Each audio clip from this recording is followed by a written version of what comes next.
It's almost 10 p.m. A 4-year-old boy is walking down the middle of a residential street. Alone. He's not wearing shoes. He's crying. He's calling out for his mom, and nobody's answering. Because his mom isn't there. She's 11 miles away. This is the story of a TikTok star with over 2 million followers. A night that spiraled completely out of control. And a case that split the internet in half. Some people called her a monster. Some people said the internet was overreacting. By the end of this video, you're going to have to decide for yourself. Hey guys, welcome back to the channel. If you're new here, this is where we break down real crime cases, sometimes involving people you already know. If that sounds like your thing, go ahead and hit subscribe now, because trust me, you want to see how this one ends. And hey, while we get into it, where are you watching from? Drop your city below. I read every comment. Okay, let's rewind to the beginning. We're going to call her Digital Princess. In 2021, she's 26 years old, living in Florida, and she has built something most people only dream about. An audience of over 2 million followers, lifestyle content, day-in-the-life videos, the whole aesthetic, comfortable house, steady income, a brand. She's also a single mom. Her son, we'll call him Little Guy, is 4 years old. And by most accounts, this is a pretty normal Tuesday night kind of life. Content creation during the day, parenting in the evening, and somewhere in between, actually having a life of her own. That last part is where things start to unravel. Because on this particular night, Digital Princess wants to go out. Not far, just to meet up with some friends, nothing dramatic. The problem is, Little Guy is already asleep in his bed, and going out means leaving him behind. She has options here. She has a mother who lives nearby. She reportedly has a full-time nanny. Either one of those is a phone call away. She doesn't make that call. Instead, she leaves. She gets in her car, and she drives 11 miles away to meet her friends. The house goes quiet. The front door, and remember this detail, it matters later, gets left wide open. It's just her son, alone in an empty house, asleep. For a while, that's fine. He's asleep. He doesn't know she's gone. But kids wake up. At some point that night, Little Guy wakes up in an empty house. No mom, no nanny, no grandma, just silence. Picture it from his side for a second. You're 4 years old. You wake up and the house feels different. Too quiet. Too dark. You call out. Nothing. You call out again. Still nothing. At some point, a 4-year-old's brain does what a 4-year-old's brain does. He decides to go find her himself. So he walks out the front door, the one that was left wide open, and he starts wandering the neighborhood. In the dark. Alone. Quick question while we sit with that for a second. What time is it where you're watching this right now? Because somewhere around 10 p.m., in a quiet Florida neighborhood, a small boy is out there in that exact kind of darkness, and nobody around him has any idea he's missing. An hour goes by. He's still out there, and by now, he's not just confused anymore. He's distraught, crying, scared. A 4-year-old alone on a residential street at night, with no idea where his mother is or how to get home. Before I tell you what his mom was wearing when she finally showed up, and trust me, that detail is a big deal in this story. Go ahead and hit follow now, because this is about to get a lot worse before it gets better.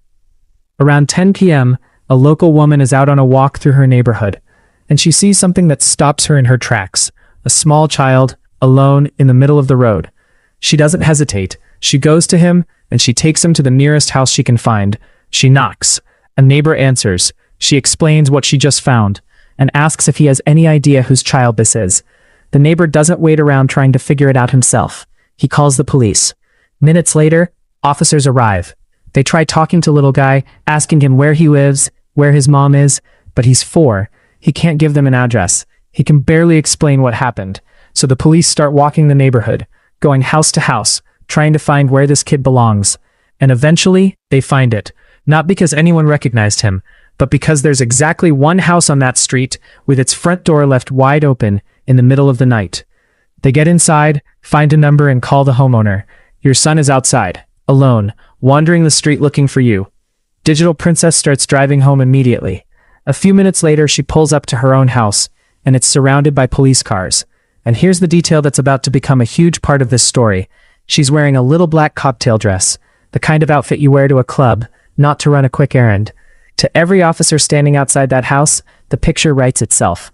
Mom gets dressed up, leaves her 4-year-old home alone, and goes out for a night on the town. She goes inside, and she changes into pajamas. Now, officers start asking questions. Where were you? Why did you leave your son home alone?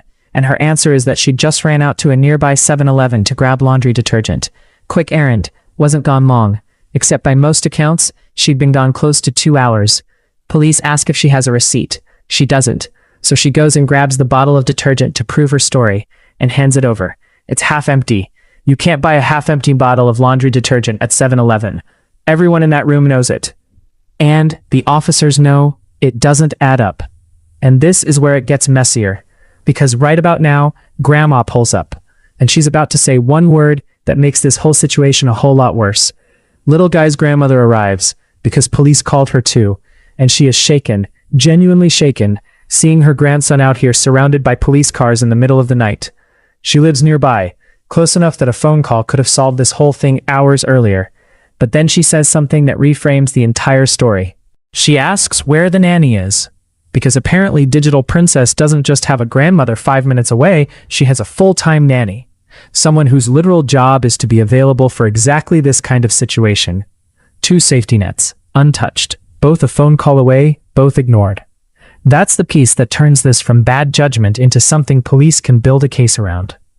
Digital Princess is arrested that night and charged with child neglect. Little guy is temporarily placed with his grandmother. 12 hours later, she posts bail. She's free. And for a moment, just a moment, it looks like this story quietly disappears. No headlines, no fallout, just a bad night that stays contained. That moment doesn't last, because the internet talks. And in 2021, this story detonates across TikTok. It's everywhere. Screenshots of the arrest, the mugshot, the police reports circulating in comment sections.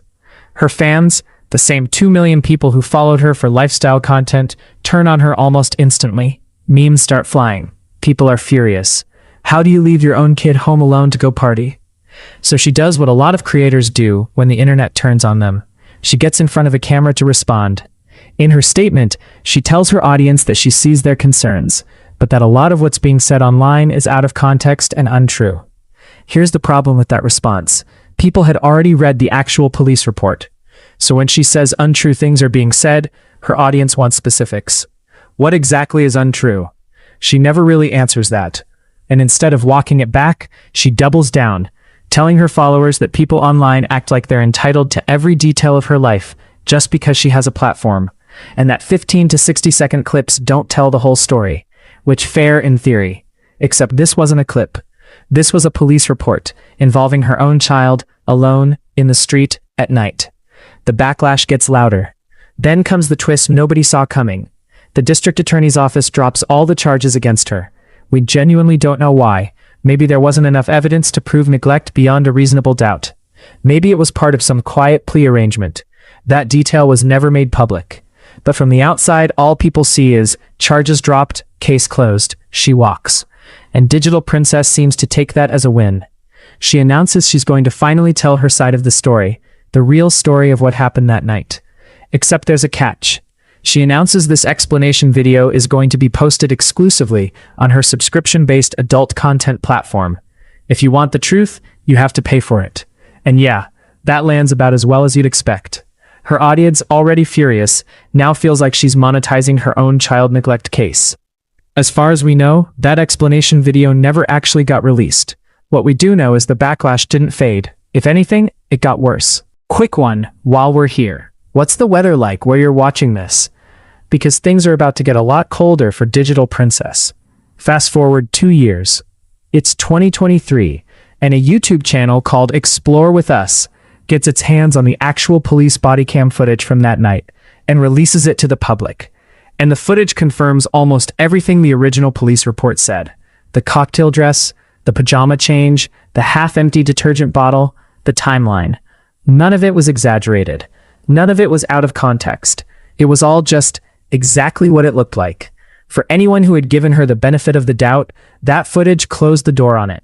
Today, in 2025, if you go to her TikTok page, there's a pinned statement near the top of her profile.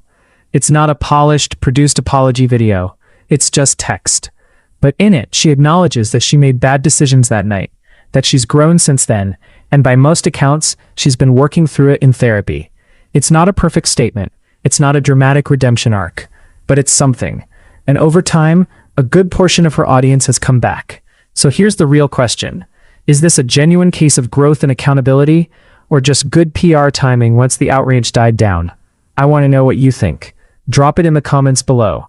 If you like this one, hit subscribe because we've got another case coming next week that you are not going to want to miss.